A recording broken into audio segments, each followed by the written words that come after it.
When you ask an AI a question, it searches a billion documents in milliseconds, but it never checks them all, and it's not even guaranteed to find the best one. It finds a really good guess on purpose. Here's the structure that pulls that off. Right now, there's a hot take going around that Google's new on-device tech means a plain folder can replace your vector database. Hold that thought, because to know when that's true, you have to know what the database is actually doing. Semantic search has one job: find the k vectors closest to your query. Every document, every chunk gets turned into a list of numbers, an embedding that pins its meaning to a point in space. But these aren't 2 or 3 numbers. OpenAI's embeddings run 1536 dimensions on the small model, 3072 on the large, call it 7068 to 3072 dimensions per point. The obvious move is a flat search: compare the query to every single vector and keep the closest. That's exact. It's also O of n times d. For a billion vectors at 536 dimensions, that's over a trillion. Multiply adds for one query. Correct and dead on arrival. So just index it like a normal database, right? Build a tree, skip the scan.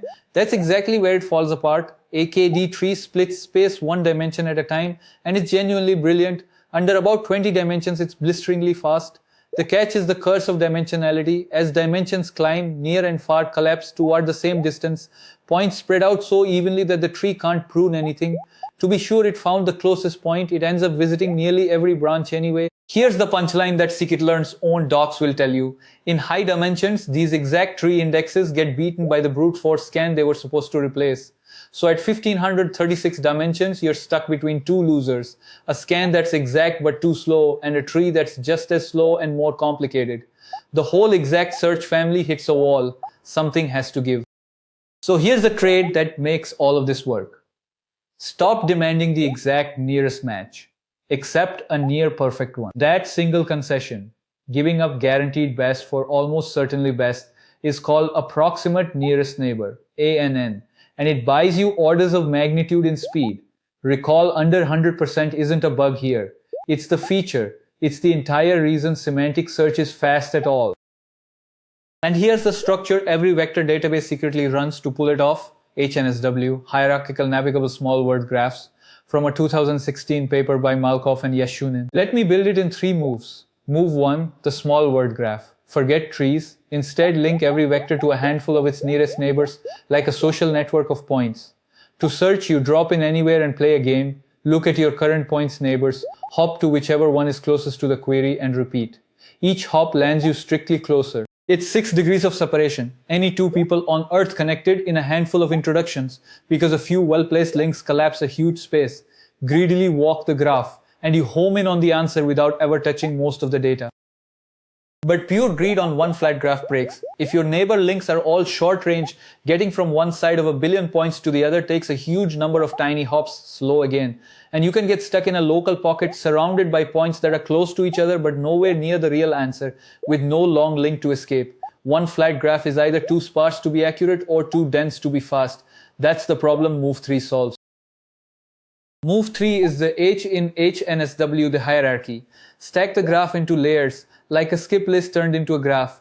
Each vector rolls a dice to decide how high it reaches, using an exponentially decaying probability, so very few points make it to the top. The top layer is sparse, a handful of nodes with long-range links. They express highways of the dataset. Each layer down is denser. The bottom layer holds every single point. Now search top-down. Start on the sparse top layer. Take huge coarse jumps across the whole space, and the instant you can't get closer, drop down a layer and refine. Course to fine, highway to side street, until the bottom layer nails the local best. Because each layer roughly cuts the remaining distance, the number of hops scales roughly logarithmically. A billion points in something like a few dozen steps instead of a billion. And this is the part nobody tells you about, the dial that decides whether your RAG app actually finds the right document. Because HNSW is approximate, it has knobs, and their defaults are quietly making the call for you. Take PG vector, Postgres vector extension, building the index, M defaults to 16, defaults the max neighbor links per node, EF construction defaults to 64, how hard it looks while wiring the graph. But the one that bites you at query time is EF search, default 40, how many candidate nodes it keeps in play as it walks. Turn EF search up and you explore more of the graph, higher recall, slower queries. Turn it down and it's faster but blinkered, and here's the failure mode.